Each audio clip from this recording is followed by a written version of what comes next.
आज हम बात कर रहे हैं प्रकृति की, जो कि नेपाल के एक छोटे से शहर काठमांडू से निकली थी अपने बड़े सपने को लेकर। उसने ठाना था कि वो कुछ ऐसा करेगी जो कि उसके माँ बाप का नाम रोशन करे और वो अपनी लाइफ में आगे बढ़ सके, अपने गोल्स को अचीव कर सके। लेकिन ऐसा हो न सका। उसकी जिंदगी पूरी तरह बदलने वाली थी। उसकी लाइफ में आया एक इंसान जिसका नाम था आद्विक श्रीवास्तव, जिसने उसकी जिंदगी पूरी तरह बदल के रख दी। आखिर उस रात को ऐसा क्या हुआ जिसने प्रकृति को मजबूर कर दिया ऐसा कदम उठाने के लिए? हम पूरी टाइमलाइन समझेंगे कि ऐसा क्या हुआ था उस रात को।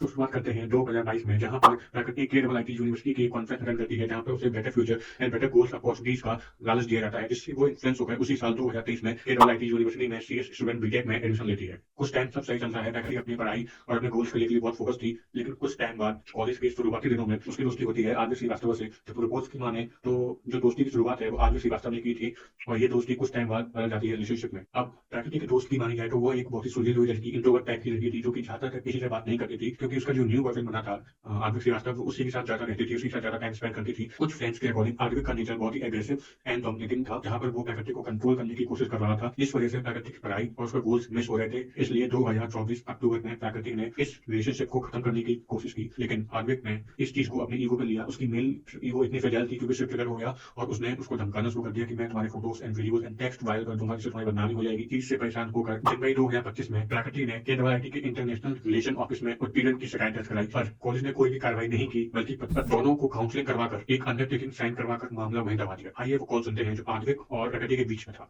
ये गाड़ी से मेरे मुंह में मारा तो मसर बता रहा तो रोटी लगा रखूंगा पूरा दिन शादी करा तो मरनी खरी जब आती चली आती है मेरी मैरिज कर दिया सर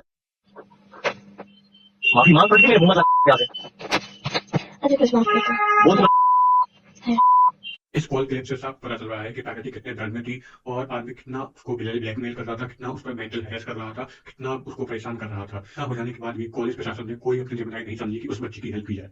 अब आते हैं 16 फरवरी को, वह मनुष्य दिन जिस दिन ये दुर्घटना हुई। 2:50 पर प्रकृति ने अपनी मां को फोन किया और बताया कि वह कॉलेज की एक फेस्ट में जाने वाली है, और नेटवर्क प्रॉब्लम की वजह से वो कुछ टाइम तक बात नहीं कर पाई अपनी फैमिली से। फिर उसके बाद उसकी फैमिली से कोई कांटेक्ट नहीं हुआ। सीधा फिर शाम के 5 बजे केरल प्रशासन ने परिवार को कॉल करके ये जानकारी दी कि आपकी बेटी प्रकृति ने दूसरे रूम में सुसाइड कर लिया है। कमरे में उसका सब लटका हुआ मिला। ये सुनकर उनके पेरेंट्स के नीचे जमीन खिसक गई और तत्काल भुवनेश्वर आ गए। अब देखते हैं 17 फरवरी को क्या हुआ। 17 फरवरी के दिन प्रकृति के शव को भुवनेश्वर एम्स में ले जाया गया। बढ़ते प्रदर्शन को देखते हुए केरल प्रशासन ने इस केस को पर्सनल डिस्प्यूट कहकर अपना पल्ला झाड़ लिया। अब क्योंकि प्रोटेस्ट बहुत ज्यादा बढ़ गया था, तो इस केस को मीडिया लाइमलाइट मिलने में कुछ ज्यादा देर नहीं लगी। आदित्य श्रीवास्तव को गिरफ्तार किया गया अमेंडमेंट टू सुसाइड के केस पर, और उसी दिन कॉलेज ने 500 नेपाली छात्रों को हल कर वापस नेपाल भेज दिया। और उन छात्रों की केवल ये गलती थी कि वो अपने प्रशासन के खिलाफ आवाज उठाकर एक बच्ची को न्याय दिलाने की कोशिश कर